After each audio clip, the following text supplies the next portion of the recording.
10 गोपनीय बातें। भारतीय नीति जैसा चाणक्य, विदुर, भीष्म नीति के अलावा हितोपदेश, जातक कथाएं और तमाम नीति कथाओं में हमें जीवन का ज्ञान, नीति और धर्म की शिक्षाएं मिलता है। उन्हीं में से हम खोजकर लाए हैं कुछ ऐसी बातें जो आपको दूसरे लोगों से गोपनीय रखनी चाहिए। हमने यहाँ पुराने समय में प्रचलित ऐसी 10 बातों को संकलित किया है जो पौराणिक किताबों में मिलती है। हालांकि आजकल इन बातों का कोई महत्व नहीं रहा, फिर भी कुछ लोग उनको मानते हैं। कोई व्यक्ति अगर आपसे हर तरीके से आपके राज जानने का प्रयास कर रहा है तो समझ जाए कि वह आपका हितैषी तो कतई नहीं है। वह तो बस आपकी शक्ति, कमजोरी, योग्यता या बैकग्राउंड को जानना चाहता है। ऐसे लोगों से सावधान हो जाएं, जो आपसे खोद खोद कर कुछ पूछ रहे हैं। 1. घर परिवार की बातें। बहुत से ऐसे लोग भी हैं जो अपने घर परिवार की सारी बातें अपने मित्र, रिश्तेदार या किसी परिचित से शेयर करते रहते हैं।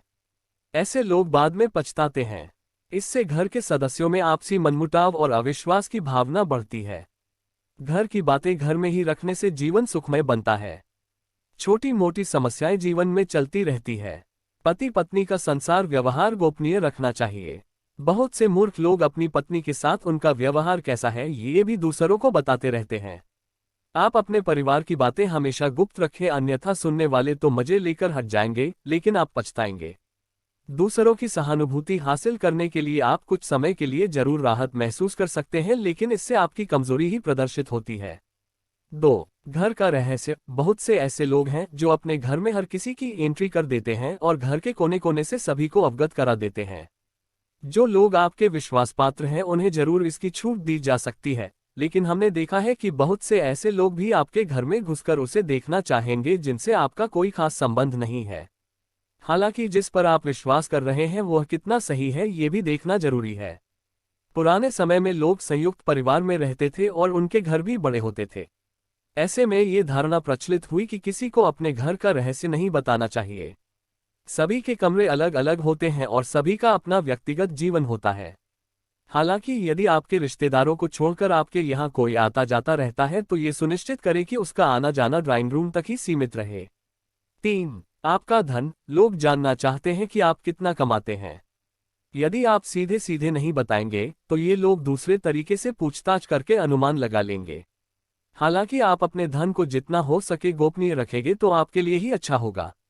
इसलिए नहीं कि लोग कर्ज मांग लेंगे और फिर लौटाएंगे नहीं। इसके और भी कई कारण हैं। धन को अपने परिचित या रिश्तेदारों से गोपनीय ही रखने की सलाह दी जाती रही है, लेकिन ध्यान रखें अपनी पत्नी से गोपनीय रखेंगे तो आपके लिए वही धन दुखदायक साबित होगा। इसलिए आप इस बारे में अच्छे से सोच विचार कर लें।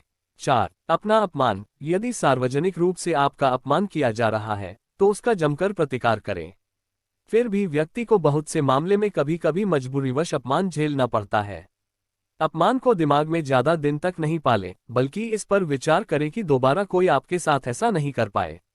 ये भी याद रखें यदि आप अपने अपमान को प्रचारित करेंगे तो फिर कई लोग आपका अपमान करने लगेंगे, क्योंकि लोगों को आपके साथ कभी सहानुभूति नहीं रहती है। जो लोग किसी की सहानुभूति अर्जित करना चाहते हैं वही अपने अपमान के बारे में किसी से चर्चा करते हैं। 5. अपनी अयोग्यता या कमजोरी। हालांकि बहुत सी जगह या मामले में इसे गोपनीय रखना घातक भी सिद्ध हो सकता है, लेकिन बहुत से मामलों में इसे उजागर करने से आपको लोग कमजोर समझकर आपके साथ गलत व्यवहार करने लगेंगे या आपको मानसिक रूप से दबाने लगेंगे। इसलिए इस बारे में आप अच्छे से विचार कर ले कि कब, कहां, कौन सी कमजोरी गोपनीय रखना है। कमजोरी और अयोग्यता में फर्क करना भी सीखें।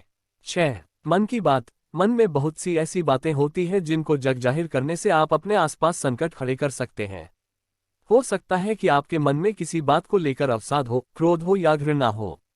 मन में हजारों तरह के विचार उत्पन्न होते हैं, लेकिन बुद्धिमान मनुष्य उन्हीं विचारों को व्यक्त करता है जो उसके हित में होते हैं।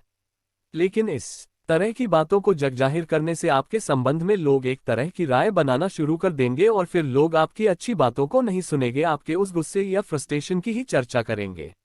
आपके 10 अच्छे कार्य उस एक मन के विकार के सामने कमजोर के पड़ जाएंगे। 7. गुरु मंत्र। साधना और तप। यदि आपने किसी योग्य गुरु से दीक्षा ली है तो उसके द्वारा दिया गया गुरु मंत्र गोपनीय रखें। हालांकि गुरु मंत्र कई प्रकार के होते हैं, जैसे किसी ने आपको कुछ ज्ञान दिया या कुछ हुनर सिखाया वह भी गुरु मंत्र है। इसके अलावा यदि आप किसी भी प्रकार की साधना, तप या ध्यान कर रहे हैं तो उसे भी गोपनीय रखें, अन्यथा वह निष्फल हो जाएगी। इस संबंध में गोपनीयता से ही लाभ मिलता है। 8. दवा। आप यदि किसी भी प्रकार की दवाई खाते हैं तो उसे गोपनीय रखें। माना जाता है कि दवा का असर भी तब तक रहता है जब तक वह गोपनीय है। हालांकि कुछ लोग इससे इत्तेफाक रख सकते हैं, लेकिन प्राचीन काल में हो सकता है कि यह किसी विशेष रोग या औषधि के लिए कहा गया हो। पहले के लोग कुछ लोग दुर्लभ वनस्पति के जानकार भी होते थे। बहुत से लोग कहते हैं कि यदि आप दारू भी पीते हैं तो वह तभी तक उचित है जब तक उसकी गोपनीयता भंग न हो। जिस दिन लोगों को उसके बारे में पता चलता है, समझो उसी दिन से आपका पतन भी होना शुरू हो जाता है। 9. आयु। हालांकि कुछ लोग आपकी आयु जानते हैं और कुछ जानना चाहते हैं, लेकिन यदि कोई आपसे बिना किसी कारण के आयु पूछता है तो उसे कतई न बताएं। लेकिन वर्तमान में यह संभव नहीं है। लाइसेंस, पासपोर्ट या अन्य किसी कार्य के लिए फॉर्म भरने में इसका खुलासा करना ही होता है। लेकिन कभी कभी ऐसे मौके या स्थान होते हैं जहां आयु बताना जरूरी नहीं होता। आजकल अनजान लोग भी पूछ लेते हैं कि कितने वर्ष के हैं आप।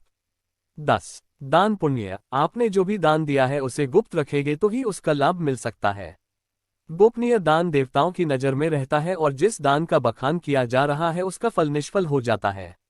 मंदिर में दान दें, किसी गरीब को भोजन कराएं या किसी भी प्रकार का पुण्य कार्य करें, उसका अपने मुंह से बखान न करें। यदि आपने इसे किसी के समक्ष जाहिर कर दिया तो समझे वह